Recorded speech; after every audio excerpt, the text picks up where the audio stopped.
This nibble originally aired on RSBANDB Update 775. Pay yourself to play. Enjoy. All right, next up, we have Meet the Ninja Team PAG, which is the player advocacy group set up, and this one's being overseen by the RS guy.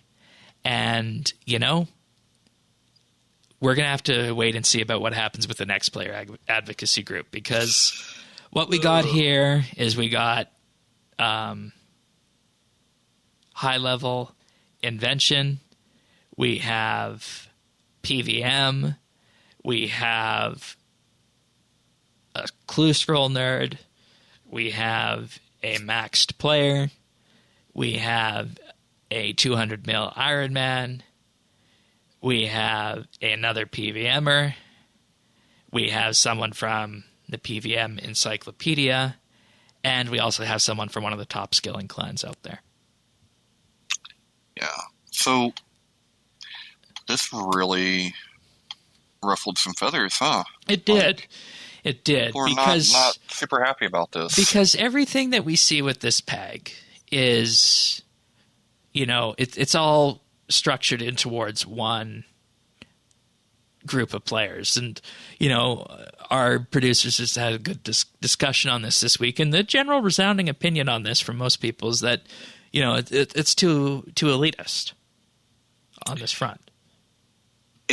Yes. Now look, in some ways it is, and in some ways I don't think it could have been anything else. Yeah, and it was going to be inherently clicky from just the way it was set up. Right. And so with Jagex picking a champion, right, which is the RS guy in this case, then he picks his team. Now, who are you going to pick? You're going to pick people that you know or know of, or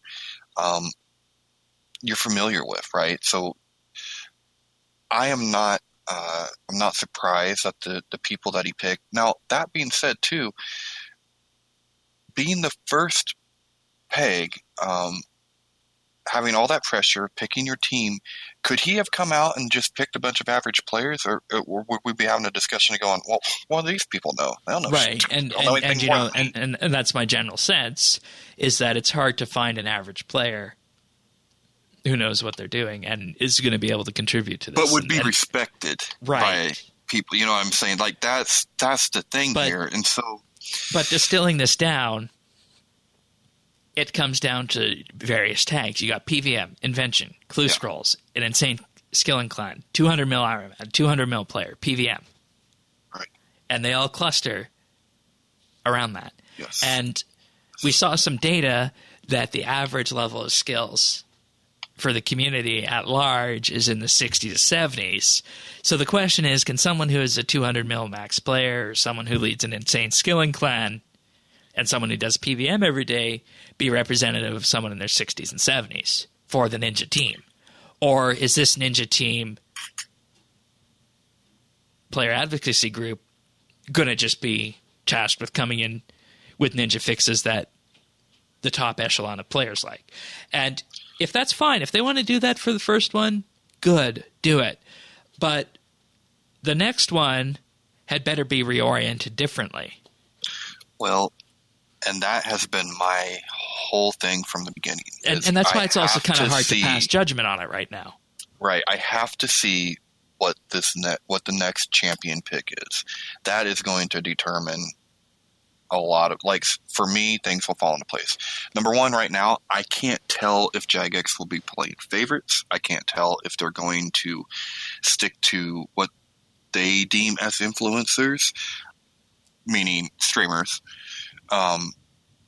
or if they are really going out for a diverse and unique perspective on the game that can help them, do what they're supposed to do, which is advocate for players.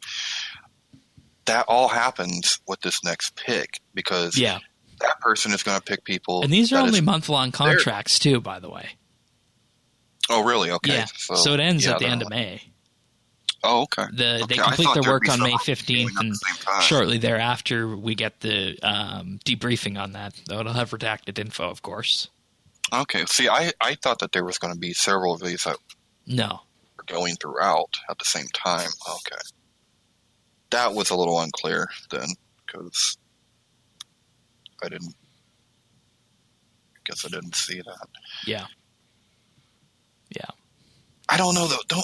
I almost feel like when it comes to Ninja updates, we do want accomplished people, right? Like, we want people that know what's going on, because Ninja updates deal so much with quality of life stuff. Yeah.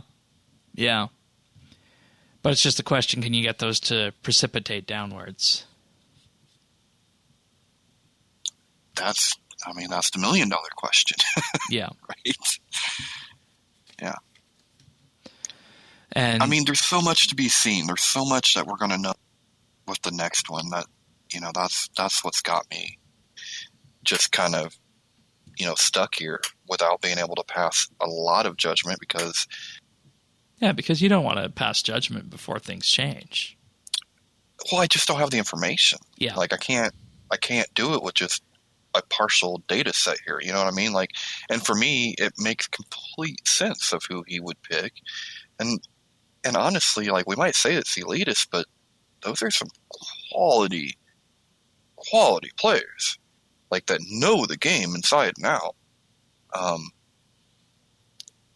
It's just a matter of, hopefully not every peg is going to be like that. But yeah. Then we'll have a different discussion when step becomes you got to take it one step at a time, really, on that. You can watch full episodes of RSBANDB Update right here on this YouTube channel. You can also listen to audio versions of RSBANDB Update at update.rsbnb.com, and feel free to subscribe to our show and any number of podcast listeners out there at update.rsbnb.com/subscribe.